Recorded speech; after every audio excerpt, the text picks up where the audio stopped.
Hello everyone, कैसे हो आप सभी लोग। आई होप आप बहुत अच्छे होंगे और अच्छे से तैयारी भी चल रही होगी। सो आज हम करने वाले हैं मंथली एमसीक्यू सीरीज़ का part 10 for the month of February. अगर आपने इसका प्रीवियस पार्ट नहीं देखा है तो आई बटन पर आप क्लिक कर सकते हो, यहाँ पे आपको इसका लिंक विजिबल हो जाएगा। एंड इस लेक्चर की जो पीडीएफ है वो हम शेयर करेंगे हमारे टेलीग्राम चैनल पर, जिसका लिंक आपको डिस्क्रिप्शन बॉक्स में मिल जाएगा। ठीक है, सो जल्दी से स्टार्ट करेंगे आज का lecture. So first question here is, name the country that has recently in February signed an MOU with India on the facilitation of employment of our Indian workers। तो recently in month of February जो Taiwan है, Taiwan ने MOU sign किया है India के साथ, ताकि जो इंडिया के स्किल्ड इंडियन वर्कर्स हैं उनको इजीली यहाँ पे ताइवान में जो है जॉब अपॉर्चुनिटीज मिल सके। ठीक है, तो आंसर यहाँ पे आपका क्या हो जाएगा, it is option number C. Now अब जो एमओयू है इसका मेन एम क्या है, स्ट्रेंथन करना bilateral labour corporation relation India के साथ। ठीक है, इंडिया और ताइवान के बीच में जो लेबर कॉर्पोरेशन रिलेशन है वो अच्छे हो जाए, वो मजबूत हो जाए, इस वजह से ये एमओयू साइन किया गया है। ठीक है, सिग्नेटरीज की बात करें तो यहाँ पे मनहर सिंह, लक्ष्मण भाई यादव जो डायरेक्टर जनरल है इंडिया ताइपी एसोसिएशन के, आईटीए के। ठीक है, एंड भाउशंग गैर जो हेड है Taipei economic and cultural centre of India के, इन दोनों ने यहाँ पे एमओयू साइन किया है वर्चुअल सेरेमनी में। ठीक है, अब यहाँ पे क्या होगा, जो इंडिया है, India will become a new source country for migrant workers in Taiwan. ठीक है, और अभी कौन कौन सी कंट्री है जो जिनके माइग्रेंट वर्कर जो है ताइवान में काम कर रहे हैं, Vietnam, Indonesia, Philippines and Thailand.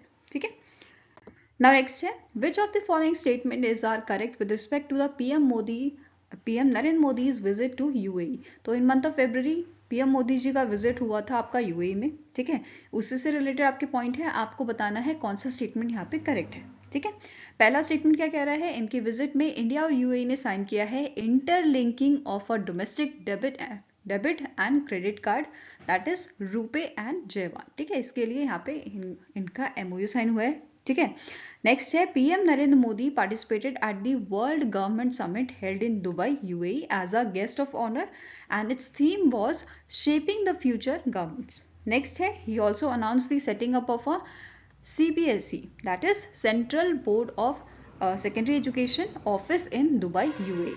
तो इन तीनों में से सारी स्टेटमेंट जो आपकी हैं वो करेक्ट हैं, तो आंसर क्या हो जाएगा, option number E, all 1, 2 and 3 statements are correct. ठीक है, तो ये सारी चीजें ध्यान में रखनी है। नाउ यहाँ पे इंपॉर्टेंट पॉइंट्स डिस्कस कर लेते हैं। ठीक है, जैसे पीएम मोदी और यहाँ के जो आपके प्रेसिडेंट है यूएई के, शेख मोहम्मद बिन जायद अल नहयान, इन्होंने यहाँ पे इंट्रोड्यूस किया UPI RuPay card service in Abu Dhabi, और यहाँ पे उन्होंने विटनेस किया इसका ट्रांजैक्शन जो बेसिकली आपका जयवान कार्ड है। ठीक है, जिसके बारे में भी हमने पढ़ा कि इन दोनों यूएई और इंडिया के बीच में अभी एमओयू साइन हुआ है इंटरलिंक करने के लिए रुपए और जयवान को। ठीक है, नेक्स्ट है, इंडिया और यूएई ने साइन किया है bilateral investment treaty, that is BIT. इसका मेन एम क्या है कि जो बायलैटरल ट्रेड है वो दोनों कंट्रीज के बीच में जो है वो बढ़े, वो बूस्ट हो। ठीक है, अब इसी से रिलेटेड इन्फॉर्मेशन देख लेते हैं। इंडिया जो है वो सेकेंड लार्जेस्ट ट्रेडिंग पार्टनर रहा था यूएई का 2022-2023 के दौरान। ठीक है, और यहाँ पे बायलैटरल जो ट्रेड था वो कितना बड़ा है, 85 मिलियन यूएस डॉलर का बड़ा था। ठीक है, वहीं पे यूएई जो है ये इंडिया का थर्ड लार्जेस्ट ट्रेडिंग पार्टनर आपका रहा था 2022-2023 में। अब यहाँ पे एक फॉरेन डायरेक्ट इन्वेस्टमेंट का आपका क्वेश्चन बन जाता है। ठीक है, कि इससे रिलेटेड कि इंडिया के टॉप 5 कंट्रीज इंडिया में जो जिसका हाईएस्ट आपका फॉरेन डायरेक्ट इन्वेस्टमेंट रहा है, तो पहले नंबर पे आपका आ जाता है सिंगापुर। ठीक है, सिंगापुर हो गया आपका, मॉरिशस हो गया, ठीक है, यूएसए हो गया, यूएई हो गया, नीदरलैंड हो गया। तो ये आपके टॉप 5 कंट्रीज आ जाती हैं जिनका एफडीआई बहुत ज़्यादा है, या आप बोल सकते हो सबसे ज़्यादा है, टॉप 5 कंट्रीज में ये है। ठीक है, नेक्स्ट है, इंडिया एंड यूएई ने साइन किया है inter governmental framework agreement India middle east economic corridor. ठीक है, क्या साइन किया है इन्होंने, India middle east economic corridor IMEEC। अब बेसिकली इसका काम क्या रहेगा, ये रीजनल कनेक्टिविटी को प्रमोट करेगा। ठीक है, इंडिया और यूएई के जो कॉर्पोरेशन होगा इन फील्ड ऑफ रीजनल कनेक्टिविटी, ये से प्रमोट करने का काम करेगा। ठीक है, अब ये है क्या, it is a infrastructure development project जिसका मेन एम है कनेक्टिविटी प्रोवाइड करना through rail and shipping network. ठीक है, रेल और शिपिंग नेटवर्क के माध्यम से कनेक्टिविटी को क्या करना, यहाँ पे प्रोवाइड करना, ये काम रहेगा। और आप इसे कह सकते हो ये एक अल्टरनेटिव है जो चाइना का बेल्ट एंड रोड इनिशिएटिव है। ठीक है, अब जो आपका IMEEC है, एट प्रेजेंट कौन कौन सी कंट्रीज इसमें जुड़े हैं? इंडिया के साथ साथ USA, Saudi Arabia, European union, Italy, France, Germany, ये सारे इसमें आपके शामिल हैं, ये कंट्रीज। ठीक है, नाउ नेक्स्ट है, इंडिया और यूएई ने साइन किया है एमओयू किस चीज के लिए? Expansion of a bilateral investment corporation in digital infrastructure sector. ठीक है, ये बेसिकली यहाँ पे प्रमोट करेंगे इन्वेस्टमेंट्स आपके डिजिटल पब्लिक इंफ्रास्ट्रक्चर डीपीआई में, आर्टिफिशियल इंटेलिजेंस में, एंड रिसर्च एंड डेवलपमेंट और इनोवेशन जो प्रोजेक्ट्स, इनसे रिलेटेड जो प्रोजेक्ट्स होंगे उनमें। ठीक है, नाउ नेक्स्ट आपका पॉइंट है जो इंडिया की RIETS है। ठीक है, इस कंपनी ने, इस ऑर्गेनाइजेशन ने अग्रीमेंट साइन किया है आबू धाबी पोर्ट कंपनी और गुजरात मैरीटाइम बोर्ड के साथ। किस चीज के लिए? For building port infrastructure and it will enhance the connectivity between India and UAE.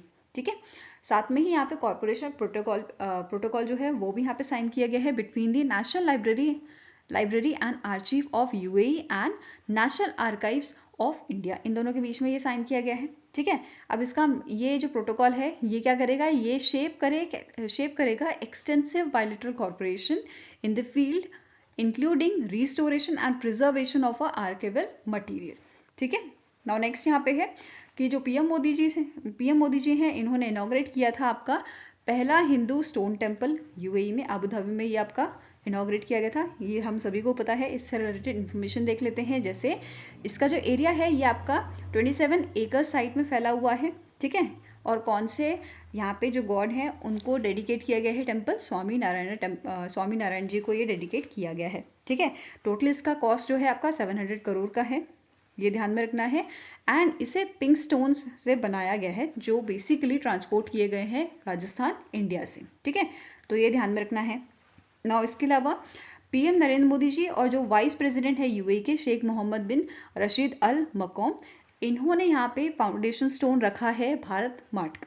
ठीक है, ये बेसिकली आपका फाउंडेशन स्टोन कहाँ पे रखा गया है? Jebel Ali free trade zone Dubai में। ठीक है, जिसे कौन बना रहा है? डीपी वर्ल्ड इसे कंपनी बना रही है। ठीक है, अब इसका काम क्या रहेगा? ये सपोर्ट करेगा MSME sector in India by providing them a platform to reach out international buyers and promote their products across Middle East, West Asia, Africa and Eurasia। ठीक है, नाउ इसके अलावा जो यहाँ पे वाइस प्रेसिडेंट है आपके यूएई के, इन्होंने यहाँ पे प्रेजेंट किया था इनकी बुक की कॉपी जिसका नाम है my story and personalize message to the PM Modi during their bilateral meeting. ठीक है, now next is, which among the following country recently in February signed an MOU with Indian interlinking of a instant payment platform UPI and ANI। ठीक है, तो सबसे पहले यहाँ पे आप नोट कर लो, आनी जो है ये आपका इंस्टेंट पेमेंट प्लेटफॉर्म है यूएई का। तो आंसर यहाँ पे क्या हो जाएगा? Option number C. ठीक है, तो यहाँ पे बेसिकली क्रॉस बॉर्डर ट्रांजेक्शन को सीमलेस करने के लिए, ईजी करने के लिए यूपीआई और आनी ने यहाँ पे जो है यहाँ पे MOU साइन किया है। ठीक है, तो ये ध्यान में रखना है। अब इसके अलावा इससे अभी हमने रिसेंटली पढ़ा था कि जो नेपाल है, नेपाल का जो नेशनल पेमेंट इंटरफेस है उसने भी यूपीआई के साथ कोलैबोरेशन किया है। ठीक है, फिर सिंगापुर के बारे में भी हमने पढ़ा था, सिंगापुर का जो आपका पेमेंट प्लेटफॉर्म है, ठीक है, पे नाउ, इसके साथ भी इंडिया का जो है कोलैबोरेशन हुआ था। तो ये सारी चीज़ें आपको ध्यान में रखनी है, क्वेश्चन कहीं से भी बन सकता है। ठीक है, इसके अलावा ये यूपीआई पेमेंट सर्विसेज है कौन कौन से आपके कंट्रीज़ में अवेलेबल है, ये भी हमने डिस्कस किया हुआ है। ये प्लीज़ मुझे कमेंट सेक्शन में बताइए, पहले डिस्कस हुआ है तो कमेंट सेक्शन में आप इजीली बता पाएंगे। 7 कंट्रीज़ हैं जिसमें यूपीआई सर्विसेज अवेलेबल है या एक्सेप्टेबल है, तो कमेंट सेक्शन में बताओ कौन सी 7 कंट्रीज़ हैं। ठीक है, नेक्स्ट है, name the bank that has celebrated its 89th business commencement day as a Mahaparivartan Diwas 2.0 इन पुणे महाराष्ट्र। तो कौन सा बैंक है जिसने इनका 89th बिजनेस कमेंसमेंट डे जो है सेलिब्रेट किया था? ठीक है, एज अ महापरिवर्तन दिवस 2.0 पुणे महाराष्ट्र में। तो आंसर आपका हो जाएगा option number B, it is your bank of Maharashtra. ठीक है, महापरिवर्तन से याद रखना महाराष्ट्र, बैंक ऑफ महाराष्ट्र। ठीक है, अब यहाँ पे इस ओकेजन पे इन्होंने 89 new digital products and services जो हैं वो लॉन्च की थी, जिसमें से एक आपकी है महाबैंक इक्विपमेंट फाइनेंस स्कीम। अब इस स्कीम में क्या है, ये बेसिकली फाइनेंस करेंगे construction equipment purchases for MSME, micro small and medium enterprises and corporates के लिए ये बेसिकली फाइनेंस करेंगे इक्विपमेंट परचेजेस को, ठीक है, कंस्ट्रक्शन इक्विपमेंट परचेजेस को। नाउ नेक्स्ट आपकी आ जाती है स्पेशल क्लस्टर स्कीम।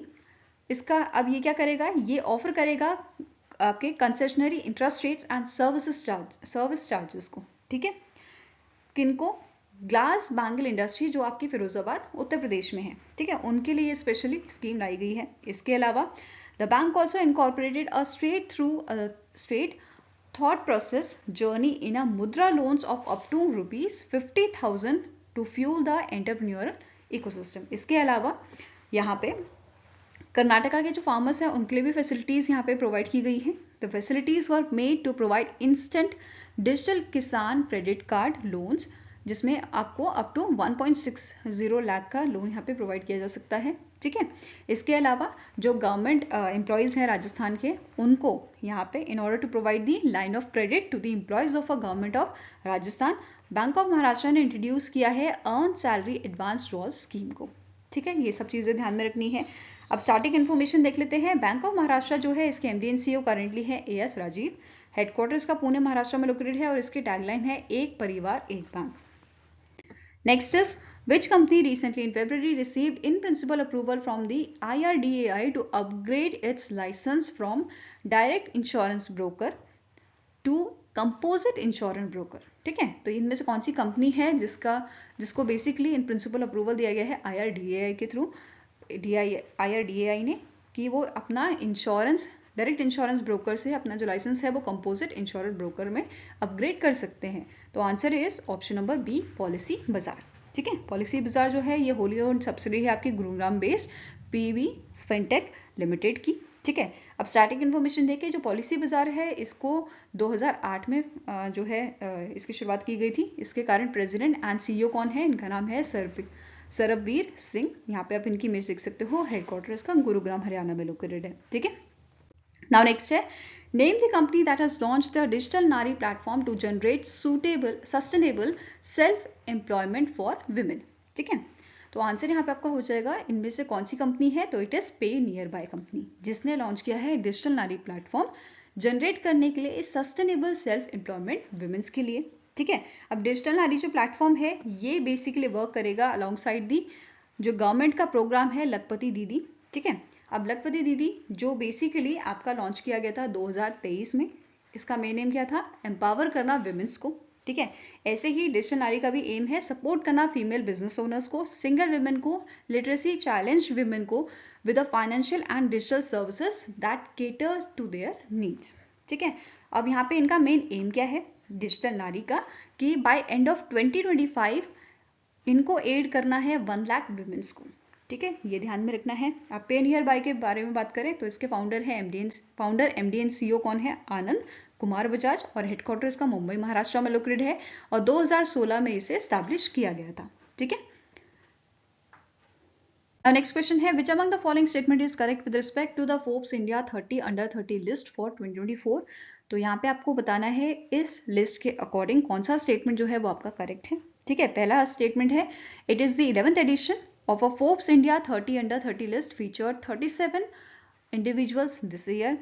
Second है 2024 witnessed the introduction of a new category which is business to business category. Third statement is Zepto is the only unicorn on the list valued at $1.6 billion and it raised the $235.4 million in 2023 which is the biggest amount raised by the listees in 2024.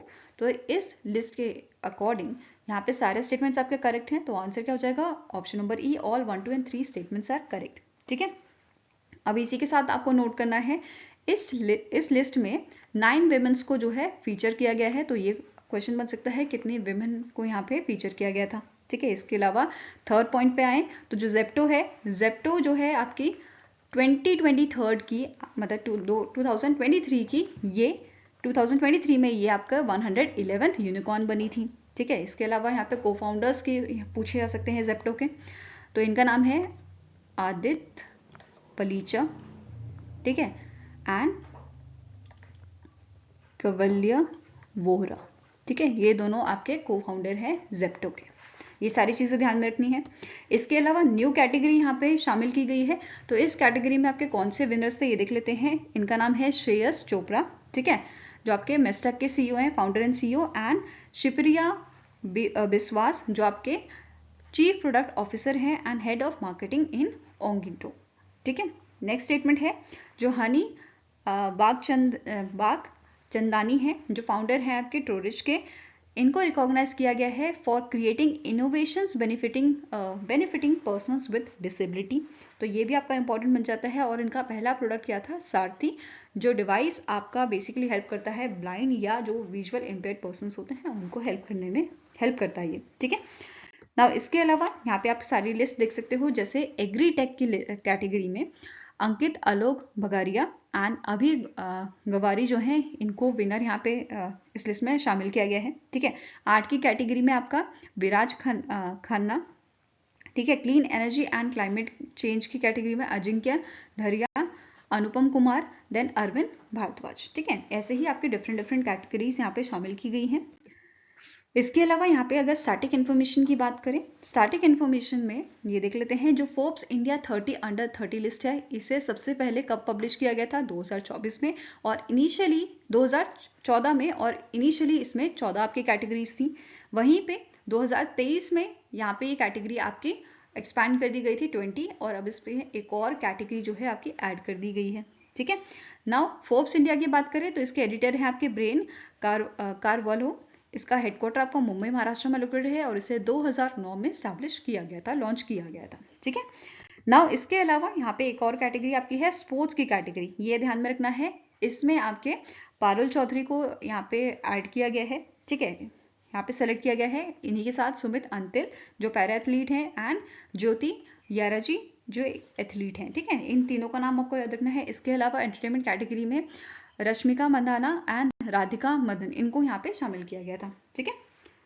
Now next है the IRDAI has announced the reconstitution of a expert committee on implementation of Indian accountancy standard, that is in AS, and international financial reporting standard in insurance sector. The reconstituted committee will be chaired by dash member finance and investment IRDAI, ठीक है। तो इनमें से कौन से आपके member हैं जिनको यहाँ पे एज अ चेयर इस कमेटी का बनाया गया है, या इस कमेटी को कौन चेयर करेगा, तो आंसर आपका हो जाएगा ऑप्शन नंबर बी। इनका नाम है राजय कुमार सिन्हा, ठीक है। ये 13 मेंबर की आपकी कमेटी होंगी, जिसमें जो आपके अमरजीत चोपड़ा है, इनको यहाँ पे शामिल किया गया है, जो चेयरमैन है accounting standard board of institute of charter accountant of India के ICAI के, ठीक है, R Arunachalam, president of institute of actuaries of India, then Shyama Prasad Chakraborty जो चीफ जर्नल मैनेजर हैं, एंड HOD है आपके एक्चुरियल डिपार्टमेंट ऑफ IRDAI के, ठीक है। यहाँ पे आप इमेज देख सकते हो राज्य कुमार सिन्हा की। नेक्स्ट है recently in February the ISRO has successfully launch the GSLV F14 which is INSET 3DS mission carrying the meteorological satellite INSET 3DS from the Satish Dhawan Space Center in Sriharikota. The GSLV F14 mission is fully funded by which ministry? तो कौन सी ministry ने इसे जो है fund किया है इस project को, इस मिशन को? तो answer is option number C, ministry of earth and science. आप ऐसे याद रखो, मेट्रोलॉजिकल सैटेलाइट है, ठीक है, तो ये आपके रिलेटेड है मिनिस्ट्री ऑफ अर्थ साइंस से, तो इन्होंने इसे फंड किया है, ठीक है। तो ये याद रख, ये ध्यान में रखना है। और ये आपका 16th फ्लाइट था GSLV का, ठीक है। नाउ GSLV F14 जो है ये क्या करेगा, इनसेट 3D सैटेलाइट को प्लेस करेगा आपका GTO में, geosynchronous transfer orbit, and then इसे आपका GSO में प्लेस किया जाएगा, जियो सिंक्रोनस स्टेशनरी ऑर्बिट में, ठीक है। नाउ इस मिशन की बात करें तो इस मिशन का मेन काम क्या है, ये मॉनिटर करेगा अर्थ की सरफेस को। It will carry out the ocean observation and its environment in various spectral channel of meteorological importance. साथ में ही ये डेटा भी कलेक्ट करेगा, ठीक है, to provide data collection and data dissemination capabilities from the data collection platforms, and it also provide the satellite aid search and rescue services, ठीक है। Now अब इसरो की बात कर लेते हैं। इसरो जिसे 1969 में स्टैब्लिश किया गया था, ठीक है। इसके करंट आपके चेयरमैन कौन है, एस सोमनाथ, और इसका हेडक्वार्टर कहाँ लोकेटेड है, ये बेंगलुरु कर्नाटका में लोकेटेड है, ठीक है। नेक्स्ट क्वेश्चन है in February 2024 the SpaceX launched the Odysseus Nova C, the robotic lunar lander of which company on board the Falcon 9 rocket from Florida, USA? तो इनमें से कौन सी कंपनी है जिसका ओडिसस जो है ये आपका रोबोटिक लूनर लैंडर है जिसे स्पेसएक्स ने लॉन्च किया था? तो आंसर आपका हो जाएगा, इस कंपनी का नाम है इंट्यूटिव मशीन्स। ठीक है, answer is option number D. Now SpaceX ने जो है सक्सेसफुली लॉन्च किया था इस मिशन को, IM-1 mission of lunar transfer orbit. ठीक है, ओडिसिस की बात करें, Odysseus lunar lander has made the first United States landing on the moon since the 1972, जहाँ पे जिसमें अपोलो 17 मिशन आपका यहाँ पे रीच हुआ था। ठीक है, नाउ ओडिसिस की बात करें, it is a part of a NASA's commercial lunar payload services initiative and Artemis campaign. ठीक है, IM-1 मिशन जो है इसने 6 पेलोड आपके नासा के जो है वो कैरी आउट किए थे। ठीक है, तो कौन कौन से पेलोड है? LN-1, ठीक है, लूनर नोड 1 नेविगेशन डिमॉन्स्ट्रेटर। ठीक है, LRA laser retroreflector array, NDL navigation Doppler lidar for precise velocity and range sensing, RFMG radio frequency mass gauge, then radio wave observation at the lunar surface of a photoelectron cell, then stereo cameras for lunar plumb surface studies। तो ये सारे इसमें आपके payloads यहाँ पे carry out किए गए थे। ठीक है, और ये आपका साउथ पोल में, मून के साउथ पोल में लैंड हुआ था। नाउ नेक्स्ट, यहाँ पे आप इसकी इमेज देख सकते हो, इस मिशन के बारे में पूरी जानकारी आप यहाँ से ले सकते हो। ठीक है, नाउ नेक्स्ट क्वेश्चन है, which countries women team von badminton Asia team championship 2024, जिसे हम स्लैंगोर बैडमिंटन एशिया टीम चैंपियनशिप भी कहते हैं। ठीक है, जो आपकी मलेशिया में हुई थी। ठीक है, तो आंसर यहाँ पे आपका हो जाएगा, दैट इज इंडिया की जो वुमेन टीम है उन्होंने बैडमिंटन एशिया टीम चैंपियनशिप जीता था 2024 का, और इंडिया ने डिफीट किया था मलेशिया को। ठीक है, और फर्स्ट एवर ये गोल्ड मेडल है इंडिया का बैडमिंटन एशिया टीम चैंपियनशिप में। ठीक है, इससे पहले 2016 में जो मेंस की टीम थी उन्होंने यहाँ पे ब्रॉन्ज मेडल जीता था, और 2020 में भी। ठीक है, now it was the 5th edition, ये आपका कौन सा एडिशन था? 5th एडिशन था, और ये बाई एनुअल चैंपियनशिप आपकी थी। ठीक है, जो 13 से 18 फरवरी 2024 को आपकी हेल्ड हुई थी मलेशिया में। ठीक है, इसके अलावा यहाँ पे आपको नोट करना है PV सिंधु एंड जो अनमोल खरब है, ये आपके बेसिकली इन्होंने हिस्ट्री यहाँ पे बनाई है। ठीक है, एंड इसके साथ साथ इंपॉर्टेंट नेम है आपका Gayatri Gopichand and Jolly Treesa, which seal the crucial double win in the final. ठीक है, नाउ अब यहाँ पे अगर हम मेडल्स की बात करें, ठीक है, तो इंडिया की यहाँ पे विमेंस टीम की बात करें तो विमेंस टीम ने यहाँ पे गोल्ड लिया था। ठीक है, सिल्वर में थाईलैंड ने यहाँ पे सिल्वर मेडल लिया था। ठीक है, ब्रॉन्ज में जापान और इंडोनेशिया में। वहीं पे मेंस की अगर बात करें तो चाइना टॉप पे रहा था आपका, देन मलेशिया एंड आपका जापान एंड साउथ कोरिया। ठीक है, अब यहाँ पे एक और चीज़ नोट करनी है कि जो यहाँ पे टॉप 4 टीम्स थी विमेन एंड मेंस की, उनको यहाँ पे क्वालिफाई किया गया है for Uber cup and Thomas cup. ठीक है, नाउ नेक्स्ट आपको क्वेश्चन है, the world pangolin day 2024 was observed on dash to celebrate and raise awareness about the pangolin. ठीक है, यहाँ पे आप इमेज देख सकते हो पेंगोलिन की। अब यहाँ पे क्वेश्चन क्या है कि 2024 में हमने कब ऑब्जर्व किया था वर्ल्ड पेंगोलिन डे को? तो ये आपका ऑब्जर्व किया गया था 17 फरवरी को। हम इसे एनुअली ऑब्जर्व करते हैं 3rd सैटरडे ऑफ फेब्रवरी को। ठीक है, और इस बार 17 फरवरी 2024 को इसे ऑब्जर्व किया गया था। ठीक है, इस बार कौन सा एडिशन था? तो it was the 13th addition जो हमने ऑब्जर्व किया था। अब यहाँ पे बात करें पेंगोलिन्स की स्पीशीज की, तो यहाँ पे टोटल 8 स्पीशीज यहाँ पे देखने को मिलती हैं। 8 आपकी एशिया में है, और 4 आपकी एशिया में है, और 4 आपकी अफ्रीका में है, और इवन इंडिया में भी इसकी स्पीशीज जो है वो हमें देखने को मिलती है। अब मुझे कमेंट सेक्शन में ये बताओ कि इंडिया के कौन से स्टेट्स में पेंगोलिन पाए जाते हैं। ठीक है, नाउ अब यहाँ पे पेंगोलिन डे जो था, इस ओकेजन पे इंडिया में भी इवेंट्स आपके हुए थे। ठीक है, तो जो environmentalist and Andhra Pradesh forest department है, इन दोनों ने मिलके, इन ऑर्गेनाइजेशंस ने मिलके यहाँ पे अवेयरनेस प्रोग्राम ऑर्गेनाइज किया था to mark the world pangolin day 2024। और यहाँ पे जो है ब्रोशर आपके रिलीज किए गए थे इंग्लिश और तेलुगु लैंग्वेज में, on rescue and rehabilitation guidelines for Indian pangolin for first responders on how to rescue and rehabilitate pangolins in a distress। ठीक है, नाउ नेक्स्ट है name the state that has launch Asha Kiran I care scheme. तो इनमें से कौन सा state है जिसने लॉन्च किया था आशा किरण आई केयर स्कीम? तो आंसर आपका हो जाएगा it was launch by the Karnataka. ठीक है, किसने लॉन्च किया था, कौन सा स्टेट ने लॉन्च किया है? कर्नाटका स्टेट ने इसे लॉन्च किया है। ठीक है, अब जो ये स्कीम है बेसिकली ये यहाँ पे फ्री ऑफ कॉस्ट जो है सर्विसेज प्रोवाइड कर रहे हैं। इवन डोर स्टेप में आपको आई चेकअप्स की जो सर्विसेज हैं वो प्रोवाइड की जाएंगी इस स्कीम के थ्रू, जो एलिजिबल आपके बेनिफिशरीज होंगे उनको। ठीक है, अब स्कीम के बारे में देखें, मेन एम क्या है? प्रोवाइड करना कॉम्प्रिहेंसिव आई केयर सर्विसेज, जो आपके इवन डोर स्टेप में आई चेकअप्स आपको प्रोवाइड कर देंगे। ठीक है, सर्विसेज जो इसमें ऑफर की जाएंगी जैसे diagnosis, treatment, spectacled distribution and cataract surgeries भी आपको free of cost eligible beneficiaries को प्रोवाइड की जाएंगी इस स्कीम के थ्रू। ठीक है, इवन यहाँ पे जो आपको सर्विसेज प्रोवाइड की जाएंगी या जो चेकअप किए जाएंगे प्राइमरी आई चेकअप्स जो होंगे वो health personnel and accredit social health activist, that means Asha workers यहाँ पे प्राइमरी आई चेकअप्स करेंगे। ठीक है, एंड अगर इस प्राइमरी आई चेकअप में अगर कुछ दिक्कत आती है या आप बोल सकते हो कुछ लाइक की प्रॉब्लम यहाँ पे फाइंड आउट होती है तो आपको सेकेंडरी स्क्रीनिंग के लिए प्राइमरी हेल्थ सेंटर भेजा जाएगा, रेफर किया जाएगा। ठीक है, ये ध्यान में रखना है। और नेक्स्ट यहाँ पे बात करते हैं एलिजिबिलिटी की। तो जो पर्सन है it should be a permanent resident of Karnataka with eye problem are eligible under this scheme. ठीक है, अब जो आशा किरण प्रोग्राम है बेसिकली इसके 2 फेजेस ऑलरेडी हो चुके हैं, 8 डिस्ट्रिक्ट्स में ये आपका इंप्लीमेंट किया जा चुका है। ठीक है, फेज 1 और फेज 2 में ये ऑलरेडी हो चुका है। अब अपकमिंग फेजेस के लिए टारगेट रखा गया है Ramanagara, यदगिर, Kodagu and Gandak for 2024-2025।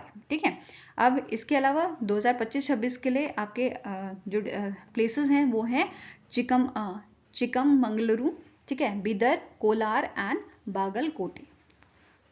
Now next is which among the following bank has been excluded from the list of second scheduled bank under the RBI Act 1934? तो इनमें से कौन सा बैंक है जिसे एक्सक्लूड कर दिया गया है आपका सेकेंड शेड्यूल बैंक की लिस्ट से? ठीक है, तो आंसर यहाँ पे आपका हो जाएगा it is Rupee cooperative bank limited. Answer is option number B. Now next यहाँ पे आपका क्वेश्चन है in February 2024 the Deendayal Antyodaya Yojana national urban livelihood mission under ministry of housing and urban affairs collaborated with the UNDP to organise national workshop on a urban livelihood in dash. तो यहाँ पे आपकी जो 2 दिन की वर्कशॉप हुई थी, ठीक है, जो बेसिकली कराई गई थी Deendayal Antyodaya Yojana national urban livelihood mission in collaboration with UNDP, ये आपकी हुई थी रांची झारखंड में। ठीक है, तो आंसर क्या हो जाएगा? Option number D. नाउ जो वर्कशॉप है इसका मेन एम क्या था? To explore emerging trends and opportunities in urban livelihood. ठीक है, जिसका मेन एम क्या है? एम्पावर करना विमेंस को अक्रॉस अर्बन इंडिया। ठीक है, अब इसकी मेन थीम या बोल सकते हो कि इस प्लान का वर्कशॉप का मेन फोकस क्या था? To enhance resilience and empowered women. ठीक है, नाउ अब यहाँ पे इन्फॉर्मेशन देख लेते हैं, स्टैटिक इन्फॉर्मेशन UNDP की। UNDP जो है इंटरनेशनल ऑर्गेनाइजेशन है जिसका हेडक्वार्टर आपका न्यूयॉर्क में लोकेटेड है। ठीक है, एंड न्यूयॉर्क USA में, एंड इसके एडमिनिस्ट्रेटर कौन है? इनका नाम है HM स्टैनर। ठीक है, इनका नाम है HM स्टैनर। ठीक है, नाउ अब UNDP इंडिया की बात करें तो इसका हेडक्वार्टर कहाँ लोकेटेड है? ये आपका लोकेटेड है न्यू दिल्ली में, एंड इसके जो आपके करंट रेजिडेंट रिप्रेजेंटेटिव है उनका नाम है इसिबेले टेस्चिन। ठीक है, ये ध्यान में रखना है आपको। नाउ नेक्स्ट आपको क्वेश्चन है recently in February the union minister Nirmala Sitharaman released how many sovereign coins on occasion of a 19th Foundation Day celebration of a Security Printing and Minting Corporation of India Limited। ठीक है, SPMCIL का जो 19th foundation day था इस occasion पे जो हमारे finance minister हैं इन्होंने रिलीज किए थे 3 सोवरेन कॉइन्स। ठीक है, इनके बारे में डिटेल में भी देखेंगे, तो आंसर यहाँ पे आपका क्या हो जाएगा? It is option number C. ठीक है, 3 टाइप के आपके कॉइन कौन से थे? पहला आपका बेस था endangered animal of India greater one horn rhinoceros का। यहाँ पे आप ये देख सकते हो इस कॉइन की इमेज। ठीक है, ये आपका फ्रंट एंड बैक एंड दोनों की आपको यहाँ पे इमेज मिल जाएगी। ठीक है, सेकेंड आपका था based on enlightenment of a Buddha, this is your second coin. And third आपका था राम जन्मभूमि मंदिर अयोध्या। ठीक है, इस पे बेस्ड आपके तीनों कॉइन्स थे। इनके बारे में डिटेल में देखते हैं। तो पहला आपका कॉइन है एनलाइटमेंट ऑफ बुद्धा, जिसमें आपके जो है austenitic stainless steel and copper use किया गया है मटेरियल मेटल। ठीक है, जिसका वेट आपका 24 ग्राम्स है और इसका जो डायमीटर है आपका इट इज 35 mm।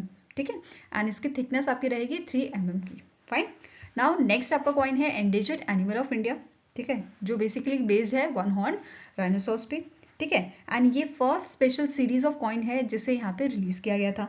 फाइन। अब यहाँ पे क्या मेटल यूज किया गया है, कॉपर, निकल एंड जिंक, इन तीनों को मिला के इसे बनाया गया है, ठीक है। इसकी परसेंटेज पूछी जा सकती है, ये ध्यान में रखना है, कॉपर 60%, निकल 20% एंड जिंक 20%, ठीक है। इसका वेट आपका 32 ग्राम का है और 44 mm का इसका डायमीटर है, ठीक है। नाउ थर्ड आपका जो कॉइन है जो बेस्ड है राम जन्मभूमि मंदिर अयोध्या पे, ठीक है, जिसे इन मंथ ऑफ जनवरी 22 जनवरी 2024 को इसे इनॉग्रेट किया गया था, ठीक है। अब ये जो कॉइन है इस पे बेस्ड है, इसकी थीम आपकी है रामलला, ठीक है। इस पे आपका जो रामलला का स्टैचू है वो यहाँ पे आपको एक एंड पे दिख जाएगा, ठीक है, दूसरे एंड पे आपको, दूसरी साइड पे आपको राम टेम्पल जो है अयोध्या का टेम्पल वो रिवर्स साइड पे इसका आपको दिख जाएगा, ठीक है। अब इसकी मटेरियल की बात करें तो फाइन सिल्वर यहाँ पे यूज किया गया है और इसका वेट आपका है 50 ग्राम और 50 mm का इसका डायमीटर है, ठीक है। नाउ अब यहाँ पे स्टैटिक पॉइंट्स देख लेते हैं, ठीक है। अब हमारे देश में जो करेंसी नोट्स होते हैं या कॉइन्स जो होते हैं, ठीक है, उन्हें प्रिंट कौन करता है, ठीक है, तो इसके बारे में देख लेते हैं। एज पर दी RBI जो हमारे बैंक नोट्स हैं ये करेंसी प्रेस, 4 करेंसी प्रेस में प्रिंट किए जाते हैं, ठीक है। अब जो इनमें से 2 आपके करेंसी प्रेस हैं ये कौन ओन करता है, गवर्नमेंट ऑफ इंडिया, ठीक है। गवर्नमेंट ऑफ इंडिया के अंडर जो security printing and minting corporation of India है ये इसे हैंडल करता है, ठीक है। दूसरी ऑर्गेनाइजेशन आती है रिजर्व बैंक, ठीक है। दूसरी जो 2 आपकी करेंसी प्रेस हैं ये कौन हैंडल करता है, it is owned by the reserve bank और इसके अंडर भारतीय रिजर्व बैंक नोट मुद्रण प्राइवेट लिमिटेड इसे हैंडल करती है, ठीक है। अब यहाँ पे SPMCIL जो है इसके अंडर आपके नासिक, ठीक है, इसकी जो प्रेसेस हैं वो नासिक में लोकेटेड है एंड दूसरी है देवास में। वहीं पे जो आपके भारतीय रिजर्व बैंक नोट मुद्रण प्राइवेट लिमिटेड है इसके अंडर जो आपकी प्रेसेस आती हैं ये लोकेटेड है मैसूर और सलबोनी में, ठीक है। वहीं पे अगर कॉइन्स की बात की जाए, अभी हमने नोट्स की बात की, ठीक है, नोट्स यहाँ पे प्रिंट किए जाते हैं, वहीं पे कॉइन्स जो है ये कौन मिंट करता है, SPMCIL इसके अंडर आते हैं ये, और इसकी 4 लोकेशन है जहाँ पे ये मिंट किए जाते हैं, मुंबई, हैदराबाद, कोलकाता एंड नोएडा में, ठीक है। नाउ SPMCIL के बारे में बात की जाए तो इसे 2006 में बनाया गया था, ठीक है, आफ्टर दी कॉर्पोराइजेशन ऑफ 9 यूनिट्स, जिसमें से 4 आपके इंडियन गवर्नमेंट मिंट्स थी, 2 करेंसी नोट प्रेसेस थे, 2 सिक्योरिटी प्रिंटिंग प्रेसेस इसमें शामिल किए गए थे और 1 सिक्योरिटी पेपर मिल था, ठीक है।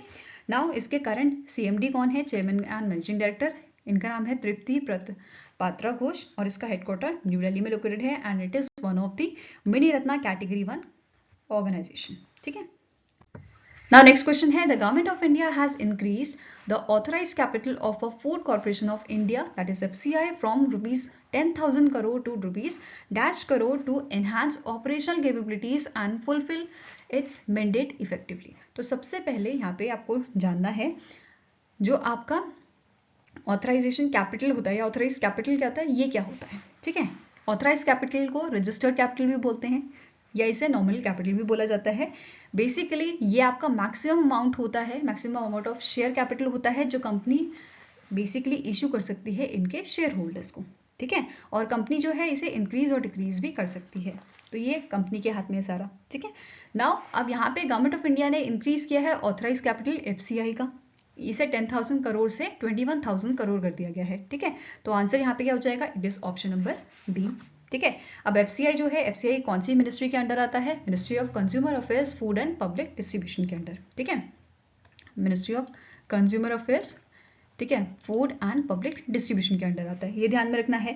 अब FCI का हेडक्वार्टर कहाँ लोकेटेड है, न्यू दिल्ली में, और इसे 1965 में स्टैब्लिश किया गया था, ठीक है। करंट CMD कौन है, अशोक के Meena, fine. Now next up a question है, recently in February the Department of Fisheries signed an MOU with a dash to promote digital marketing of fishes and other aquatic produce। तो recently जो Department of Fisheries है इन्होंने MOU sign किया है कौन सी organisation के साथ, ONDC, open network for digital commerce के साथ ये MOU साइन किया गया है ताकि जो फिशरमैन है या फिश फार्मर प्रोड्यूसर ऑर्गेनाइजेशन है वो अपना प्रोडक्ट बाय और सेल कर सके इस प्लेटफॉर्म से, ठीक है। तो आंसर यहाँ पे आपका हो जाएगा ऑप्शन नंबर E। नाउ जो ये MOU है इसका मेन एम क्या है, जो ट्रेडिशनल फिशरमैन आपके हैं या ऑर्गेनाइजेशन है fish farmers producer organisation entrepreneurs from fishery sector to buy and sell their products through the E market place, ठीक है। अब यहाँ पे MOU साइन किया गया था in the presence of union minister Purushottam Rupala, जो ministry of fisheries, animal husbandry and dairying के मिनिस्टर हैं, एंड मिनिस्टर ऑफ स्टेट्स भी यहाँ पे शामिल थे। ठीक है।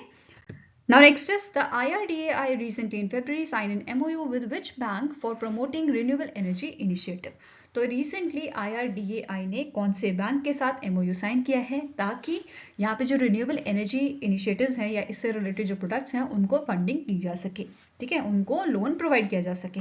तो आंसर आपका हो जाएगा it is Punjab national bank. In month of January ये इस टाइप का ही अग्रीमेंट आपका, या इस टाइप का ही MOU जो है इंडियन ओवरसीज बैंक के साथ भी साइन किया गया था। ठीक है।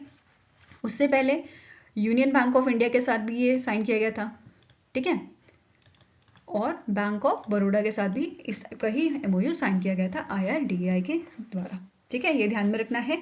नाउ सिग्नेटरीज की यहाँ पे बात की जाए तो डॉक्टर RC शर्मा जो जनरल मैनेजर हैं IREDA के, एंड जो राजीवा चीफ जनरल मैनेजर है BNB के, इन्होंने यहाँ पे अग्रीमेंट साइन किया था, MOU साइन किया था। ठीक है। नाउ नेक्स्ट है Which among the following company recently in February received payment aggregator license from RBI? तो इन मंथ ऑफ February इनमें से कौन सी आपकी कंपनी है, कौन सी ऑर्गेनाइजेशन है जिसे पेमेंट एग्रीगेटर का लाइसेंस दिया है RBI ने, रिजर्व बैंक ऑफ इंडिया ने? तो answer is option number B, M-Swipe technology private limited को ये पेमेंट एग्रीगेटर लाइसेंस दिया गया है। ठीक है। अब इसे इन प्रिंसिपल अप्रूवल जो है RBI के थ्रू मिला था as a payment aggregator operate करने का इन 2022। ठीक है, ये ध्यान में रखना है। नाउ हेडक्वार्टर इसका कहाँ लोकेटेड है? मुंबई महाराष्ट्र में, और इसे 2011 में स्टैब्लिश किया गया था M-Swipe को। ठीक है। Now next is with which among the following foreign banks the Investor Education and Protection Fund Authority, that is IEPFA, has signed an agreement to spread awareness on investment and fraudulent scheme. तो इनमें से कौन से foreign bank के साथ इन्होंने agreement sign किया है? तो आंसर आपका हो जाएगा इट इज DBS बैंक। ठीक है, जिसे डेवलपमेंट बैंक ऑफ सिंगापुर भी कहते थे। तो आंसर यहाँ पे है ऑप्शन नंबर डी। ठीक है। अब DBS बैंक की बात की जाए, DBS बैंक इंडिया के आपके चेयरपर्सन कौन है करेंटली? इनका नाम है रविंद्र बहल। MD एंड CEO इसके हैं सुरजीत सोम, और इसका हेडक्वार्टर आपका मुंबई महाराष्ट्र में लोकेटेड है। ठीक है। अब इसी के साथ एक और चीज आपको नोट करनी है कि 1994 में इन्होंने सेटअप किया था अपना रिप्रेजेंटेटिव ऑफिस इंडिया में, और फर्स्ट ब्रांच इन्होंने 1995 में ओपन की थी इंडिया में। ठीक है। इसके अलावा IEPF अथॉरिटी के बारे में बात करें तो इसके CEO कौन है? इनका नाम है अनीता शाह अकेला, जो जॉइंट सेक्रेटरी है मिनिस्ट्री ऑफ कॉर्पोरेट अफेयर्स की, एंड चेयरपर्सन है Manoj Govil, he is a secretary of ministry of corporate affairs. ठीक है। अब ये जो अथॉरिटी है इसे 2016 में यहाँ पे सेटअप किया गया था under the ministry of corporate affairs. किस चीज के लिए? For promotion of investors awareness and protection of interest of investors. ठीक है। Now next question है, in February 2024 Ministry of Parliamentary Affairs honored with the winners of the 16th National Youth Parliament competition for universities or colleges 2019-20, which among the following university received the running shield and trophy for standing first at the national level? तो यहाँ पे कौन सी university जो है ये first आई थी? तो answer आपका हो जाएगा नेशनल यूनिवर्सिटी ऑफ पंजाब। ठीक है, answer here is option number A. Now जो अवार्ड्स हैं ये यहाँ पे प्रेजेंट किए गए थे by the minister of state Arjun Ram Meghwal, जो मिनिस्ट्री ऑफ पार्लियामेंट्री अफेयर्स के आपके मिनिस्टर हैं। ठीक है। अब यहाँ पे ये सेम मिनिस्ट्री ऑर्गेनाइज करती है इन कॉम्पिटिशन्स को, youth parliament competitions for university and colleges, और इस साल 36 यूनिवर्सिटीज में ये कॉम्पिटिशन कराया गया था। ठीक है। नाउ यहाँ पे टोटल आपके जो है 6 ग्रुप होते हैं। फर्स्ट ग्रुप जो आपका है इसमें सेंट्रल यूनिवर्सिटी ऑफ पंजाब जो है ये आपकी टॉप रही थी। ठीक है। देन नेक्स्ट ग्रुप सेकेंड में DAV college Jalandhar, then group third में Jadav university Kolkata, group fourth में टॉप किया था यूनिवर्सिटी ऑफ मुंबई ने, ग्रुप फिफ्थ में Chanakya national law university Patna, and group sixth में शिवाजी यूनिवर्सिटी कोल्हापुर। ठीक है। तो ये आपके ग्रुप वाइज विनर्स थे यहाँ पे। Fine. Now next is which among the following personalities awarded with the 58th Jnanpith award? तो इनमें से कौन सी पर्सनालिटीज हैं? ठीक है, इस बार यहाँ पे 2 पर्सनालिटीज को 58 जनपीठ अवार्ड दिया गया है। और कौन कौन सी पर्सनालिटी है? पहले आपके हैं जगत गुरु रामभद्र आचार्य, जिन्हें संस्कृत लैंग्वेज के लिए ये अवार्ड दिया गया है, एंड सेकेंड आपके हैं गुलजार नाम से जिन्हें आप जानते हो संपूर्ण सिंह कालरा। ठीक है, इन्हें उर्दू के लिए ये अवार्ड दिया गया है। तो आंसर यहाँ पे आपका हो जाएगा option number D, both A and B are correct. ठीक है। अब जो 58 एडिशन था, ठीक है, इस अवार्ड का, जैसे कि मैंने आपको बताया 2 जनों को ये अवार्ड दिया गया है। इनमें से पहले legendary Indian poet and lyricist आपके हैं संपूर्ण सिंह कालराज, जिन्हें हम गुलजार के नाम से जानते हैं, for Urdu, and Indian spiritual leader and scholar Jagat Guru Rambhadra Acharya for Sanskrit. ठीक है, अब यहाँ पे आपको ये भी नोट करना है कि सेकेंड टाइम संस्कृत लैंग्वेज के लिए अवार्ड दिया गया है and 5th time Urdu language के लिए अवार्ड दिया गया है। ठीक है, नाउ ज्ञानपीठ अवार्ड की अगर बात करें तो ये oldest and highest literary award है जो एनुअली दिया जाता है by the Bharatiya Jnanpith to authors for their outstanding contribution towards the literature, और इसकी शुरुआत 1961 में की गई थी। और सबसे पहला अवार्ड यहाँ पे 1965 में दिया गया था। किसे दिया गया था? जी शंकरा कुरुप को। ठीक है, क्या नाम है इनका? जी शंकरा कुरुप को। कौन सी लैंग्वेज के लिए? मलयालम। ठीक है, ये ध्यान में रखना है। अब यहाँ पे कौन कौन सी लैंग्वेज में अवार्ड दिया जाता है? जो हमारे कॉन्स्टिट्यूशन के 8th शेड्यूल में लैंग्वेजेस रजिस्टर्ड हैं। ठीक है, 22 टोटल लैंग्वेज है प्लस इंग्लिश लैंग्वेज में ये दिया जाता है। ठीक है, अब यहाँ पे अवार्ड की बात करें तो कैश प्राइज यहाँ पे है आपका 11 लाख का। ब्रॉन्ज स्टैचू यहाँ पे दिया जाता है Vag Devi which is Saraswati, goddess Saraswati. यहाँ पे आप जो है ये देख सकते हो एंड साइटेशन यहाँ पे दिया जाता है। ठीक है, नाउ नेक्स्ट बात करते हैं इंपॉर्टेंट पॉइंट्स जो आपके रिलेटेड है इन दोनों पर्सनालिटीज से। जैसे 2009 में जय हो सॉन्ग के लिए जो गुलजार साहब है इनको ऑस्कर मिला था और ये इन्होंने शेयर किया था AR रहमान जी के साथ। ठीक है, अब जय हो सॉन्ग की बात हो ही रही है तो ये पहला हिंदी सॉन्ग बना था जिसे ऑस्कर मिला था best original score and best original song category में। एंड सेम सॉन्ग के लिए 2010 में गुलजार जी को ग्रैमी अवार्ड से भी नवाजा गया था। ठीक है, 2002 में इन्हें साहित्य अकादमी अवार्ड से नवाजा गया था उर्दू के लिए, एंड 2013 में दादा साहेब फाल्के अवार्ड, एंड 2004 में पद्म भूषण से इन्हें नवाजा गया था। वहीं पे जगत गुरु रामभद्र आचार्य जी के बारे में बात करें तो ये आपके फाउंडर एंड प्रेसिडेंट है तुलसी पीठ के, चित्रकूट यूपी में जो लोकेटेड है। ठीक है, ये शख्स जो है, ये पर्सनालिटी जो है, ये 22 लैंग्वेज बोल सकते हैं। ठीक है, और ये पोएट एंड राइटर हैं और इन्होंने बहुत सारी पोएम्स लिखी हैं, बुक्स लिखी हैं। ठीक है, लगभग इन्होंने 240 बुक्स लिखी हैं, ऑथर की हैं। ठीक है, he was honoured with the Padma Vibhushan in 2015। तो ये भी ध्यान में रखना है, लिटरेचर और एजुकेशन की कैटेगरी में इन्हें पद्म विभूषण से नवाजा गया था 2015 में। ठीक है, नेक्स्ट क्वेश्चन है, recently in February the Ilham Aliyev has been re-elected as the president of which country for the 5th consecutive term?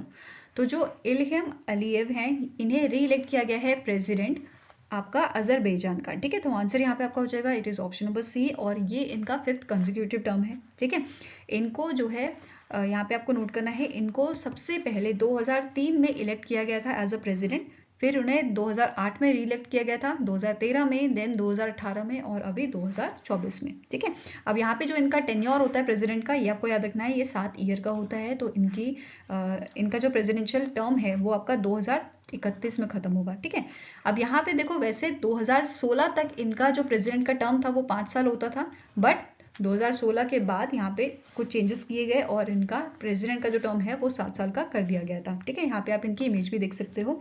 Now capital क्या है अजरबैजान की? It is Baku, currency it is manat. ठीक है, now next question है, name the personality who is appointed as the MD and CEO of SBM bank India for a period of 3 year. तो इनमें से कौन सी आपकी personality है जिन्हें MD and CEO बनाया गया है SBM बैंक इंडिया का? आंसर आपका यहाँ पे है option number E, that is Ashish Vijaykar जो है इन्हें MD and CEO बनाया गया है 3 साल के लिए। इन्होंने सक्सीड किया है सिद्धार्थ रथ को। ठीक है, जिनका टेन्योर आपका नवंबर 2023 में कंप्लीट हो गया था। अब SBM बैंक की बात करें, SBM बैंक इंडिया की, तो इसका हेडक्वार्टर आपका मुंबई महाराष्ट्र में लोकेटेड है और इसे 2018 में स्टैब्लिश किया गया था, और ये पहला ऐसा बैंक बना था जिसे यूनिवर्सल बैंकिंग लाइसेंस मिला था RBI से सेटअप करने के लिए और ऑपरेट करने के लिए as a scheduled commercial bank under the wholly owned subsidiary mode. ठीक है, नेक्स्ट है, name the personality who won the men's double title of a Bengaluru open 2024 held in February 2024। तो 2024 का जो बेंगलुरु ओपन था आपका, इसमें मेंस डबल टाइटल कौन से इंडियन प्लेयर ने जीता था? ठीक है, प्लेयर्स ने जीता था। तो आंसर आपका हो जाएगा, इनका नाम है साकेत मेनियन एंड राम कुमार रामनाथन। ठीक है, तो आंसर यहाँ पे आपका हो जाएगा ऑप्शन नंबर डी, और इन्होंने फ्रांस के जो प्लेयर्स थे कॉन्स्टेंटिन बिटोन एंड मैक्सिमे जैनवियर, इनको यहाँ पे इन्होंने डिफीट किया था। वहीं पे मेन सिंगल कैटेगरी की बात करें तो यहाँ पे इटली के जो प्लेयर हैं इन्होंने ये जीता था। ठीक है, स्टेफनो नेपोलिटेनो। ठीक है, और इन्होंने डिफीट किया था साउथ कोरिया के प्लेयर को। वहीं पे आपको नोट करना है सेमीफाइनल में जो सुमित नागल है इन्होंने जो आपके स्टेफेनो नेपोलिटानो है, इन्होंने डिफीट किया था सेमीफाइनल में सुमित नागल को, जो इंडियन प्लेयर है, ठीक है। नेक्स्ट है renowned Indian chef and Padma Shri awardee Imtiaz Qureshi recently in February passed away, in which year he was awarded with the Padma Shri, ठीक है। तो कौन से ईयर में इन्हें पद्मश्री से नवाजा गया था? 2016 में नवाजा गया था, और ये पहले ऐसे आपके प्रोफेशनल शेफ बने थे जिन्हें पद्मश्री दिया गया था, ठीक है। इन्हें कौन सी फील्ड में ये दिया गया था? अदर फील्ड में, for his significant contributions to the culinary arts in the year 2016। Next है identify the theme of world day of social justice 2024 which is annually observe across the globe on 20th February. तो इनमें से आपको identify करनी है world day of social justice की theme 2024 की। It was your global coalition for social justice bridging gaps building alliances, ठीक है। तो ये 2024 की आपकी थीम है। वहीं पे 2023 की अगर थीम पूछी जाए, it was your overcoming the barriers and unleashing the opportunities for social justice, ठीक है।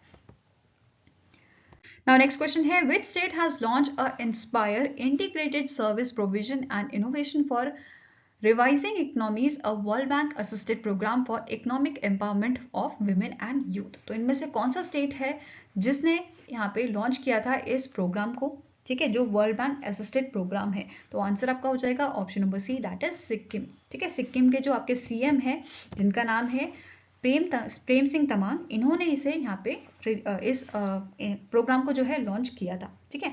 अब यहाँ पे आपको नोट करना है, ये कोलैबोरेटिव एफर्ट है आपका गवर्नमेंट ऑफ सिक्किम और वर्ल्ड बैंक का, ठीक है, जिसका मेन एम क्या है? जो यहाँ पे बेसिकली विमेन और यूथ हैं उनको एम्पावर करना, उनको बेसिकली इकोनॉमिक एम्पावरमेंट करना यूथ और विमेंस का, ठीक है। तो ये ध्यान में रखना है। और यहाँ पे इनका नेक्स्ट 5 years का प्लान क्या है, ठीक है। The initiative will engage 9 government departments over the next 5 years to create an ecosystem for economic prosperity, emphasizing collaboration and capacity building across various sectors। तो ये सारी चीजें ध्यान में रखनी है। इसके अलावा यहाँ पे आपको नोट करना है 22 दिसंबर 2023 को, ठीक है, यहाँ पे जो वर्ल्ड बैंक है इन्होंने नोट यहाँ पे दिया था या अप्रूवल यहाँ पे दिया था कि $100 million प्रोजेक्ट का, ठीक है, सेम इनिशिएटिव के लिए, किस चीज के लिए? To boost the skill development and empowerment for a women and youth in Sikkim. तो ये भी आपको ध्यान में रखना है, ठीक है। कितना अमाउंट यहाँ पे दिया गया था इस इनिशिएटिव के लिए? $100 million का, ठीक है। और यहाँ पे ये बेसिकली जॉब अपॉर्चुनिटीज प्रोवाइड करेंगे 3,500,000 विमेन्स एंड यूथ को in the state of Sikkim, ठीक है। Now next आपको क्वेश्चन है, the dash edition of India's multilateral naval exercise Milan 24 held in Visakhapatnam Andhra Pradesh. तो कौन सा एडिशन यहाँ पे हेल्ड हुआ था इन मंथ ऑफ फरवरी? तो आंसर आपका हो जाएगा it was the 12th addition, ठीक है। कौन सा एडिशन था? 12th addition. और इसकी थीम थी कैमराडेयर कोहेशन कोलैबोरेशन। तो ये आपकी इसकी थीम थी, ठीक है। इंपॉर्टेंट पॉइंट्स यहाँ पे देख लेते हैं कि इंडियन नेवी ने यहाँ पे रिप्रेजेंट किया था आईएनएस को, इंडियन नेवी शिप्स को, aircraft submarines which is led by the indigenous aircraft carrier INS Vikrant and INS Vikram Aditya, ठीक है। 50 एयरक्राफ्ट यहाँ पे इंक्लूड किए गए थे, ठीक है, जिसमें आपका MiG-29K है, लाइट कॉम्बैट एयरक्राफ्ट है, तेजस P-8I, इन सब ने यहाँ पे पार्टिसिपेट किया था इस एक्सरसाइज में। और 58 फ्रेंडली फॉरेन कंट्रीज भी यहाँ पे इंक्लूडेड थी, जिसमें से यूएसए, जापान, ऑस्ट्रेलिया, ये सारे आपके यहाँ पे कंट्रीज शामिल हुई थी, ठीक है।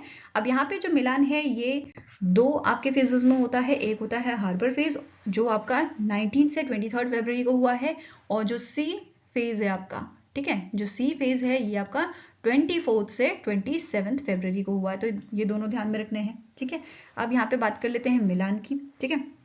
मिलान और Milan is a multilateral naval exercise, जिसे होस्ट कौन करता है? इंडियन नेवी से होस्ट करते हैं, ठीक है। बाई एनुअल इवेंट होता है ये, ठीक है, which features professional exercise and seminar, social events यहाँ पे होते हैं, sporting fixtures between participating nations, ठीक है। इसकी शुरुआत आपकी की गई थी 1995 में। पहला यहाँ पे इसका एडिशन हुआ था जिसमें इंडिया के साथ साथ इंडोनेशियन नेवी, सिंगापुर, श्रीलंका और थाईलैंड की नेवी ने भी पार्टिसिपेट किया था, ठीक है। अब यहाँ पे इनिशियली क्या होता था, सारे एडिशन जो होते थे मिलान के, ये आपके होस्ट किए जाते थे under the aegis of Andaman Nicobar command and were held in the Andaman and Nicobar island. But 2020 में यहाँ पे चेंज किया गया। नेवी ने डिसाइड किया कि जो इसके नेक्स्ट एडिशन होंगे वो विशाखापट्टनम में आपके होंगे, ठीक है, under the aegis of eastern naval command, ठीक है, ईस्टर्न नेवल कमांड इसे यहाँ पे हेल्ड करता है, ठीक है। और ये डिसीजन क्यों लिया गया था? क्योंकि विशाखापट्टनम में इंफ्रास्ट्रक्चर और सी स्पेस जो है ज़्यादा अच्छा था, ठीक है। नाउ 2024 में जो पार्टिसिपेटिंग फॉरेन नेवल एसेट्स थे वो आप यहाँ पे देख सकते हो, जैसे ऑस्ट्रेलिया का HMAS, ठीक है, बांग्लादेश का BNS धालेश्वरी, ठीक है, फ्रांस का आपका मैरीटाइम पेट्रोल एयरक्राफ्ट, इंडोनेशिया का KRI सुल्तान एकंदर मोदा, ठीक है। तो ये सारी आपको लिस्ट यहाँ पे एक बार देख के जानी है, ठीक है।